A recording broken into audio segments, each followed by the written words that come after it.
Have you ever just looked up at a plane in the sky and wondered, how do they even describe what it's doing? It's not just up or down, it's this incredibly precise, almost secret language. And today, we're going to decode it.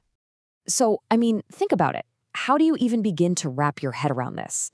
See, an airplane has what we call 6 degrees of freedom. It can slide forward and back, side to side, up and down, and it can rotate, it can roll, pitch, and yaw. To keep track of all that at once without our brains completely short-circuiting, we need a system, we need a framework, a common language. So here's our game plan. We're going to build this whole thing from the ground up. We'll start with why we even need a system in the first place, then look at 3 totally different perspectives. We'll see how they all connect, and then, the big payoff, we'll see how this language helps us predict if a plane is going to fly straight and true. All right, first things first. Before we can do any of the cool stuff, before we can model flight, we need a solid foundation. And in flight dynamics, that foundation is built on systems of axes.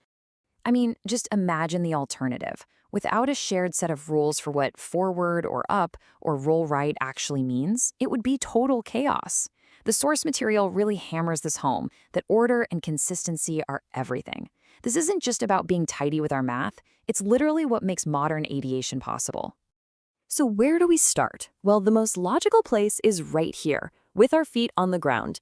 We need a frame of reference that isn't moving, something we can always count on as our ground truth. And here it is. This is the Earth Fixed Axis System. Just imagine planting a flag in the ground. The x-axis points north, the y-axis points east, and the z-axis, it points straight down right along the pull of gravity.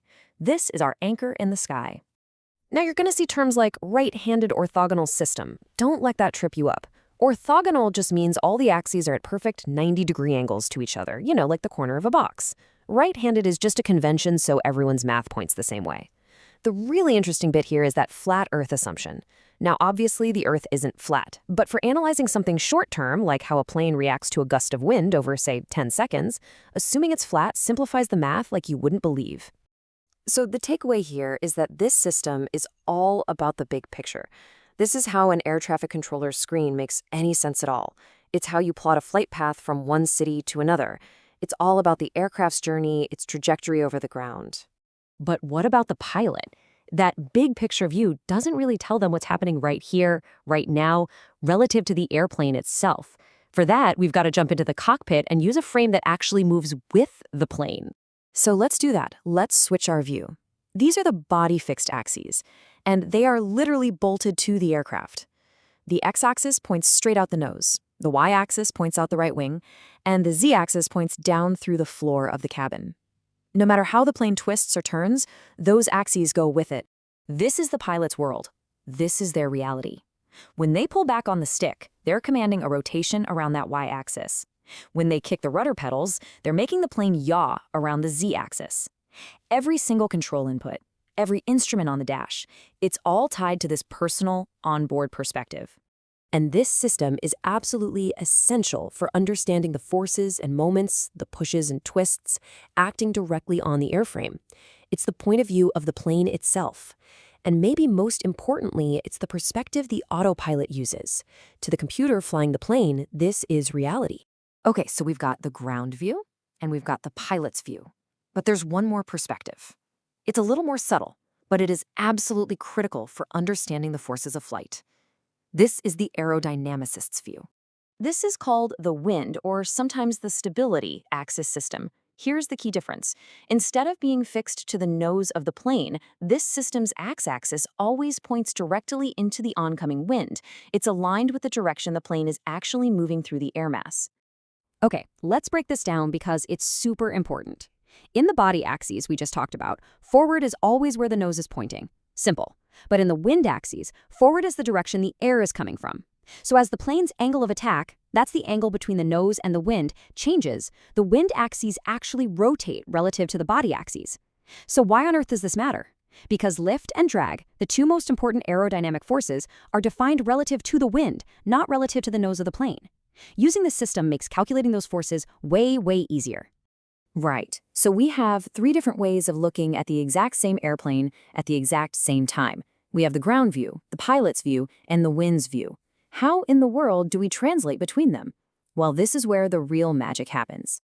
The answer is in a set of 3 very specific rotations called Euler angles, and I guarantee you've heard of them even if you don't recognize the name: roll, pitch, and yaw.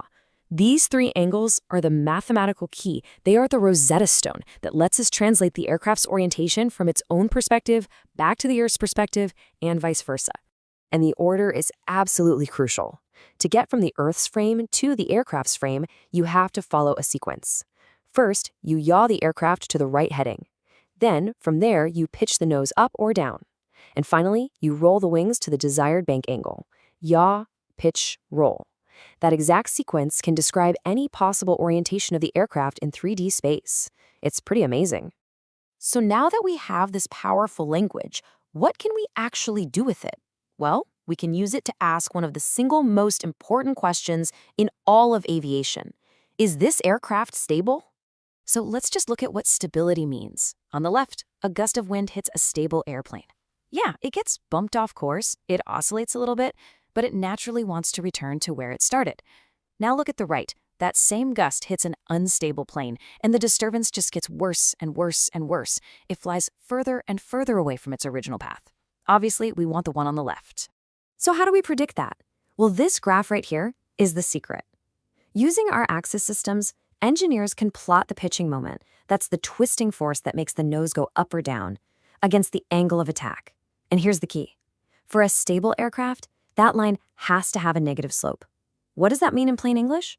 It means if a gust of wind bumps the nose up, the aircraft automatically creates a nose-down force to push it back where it belongs. It's a built-in, self-correcting, self-righting tendency.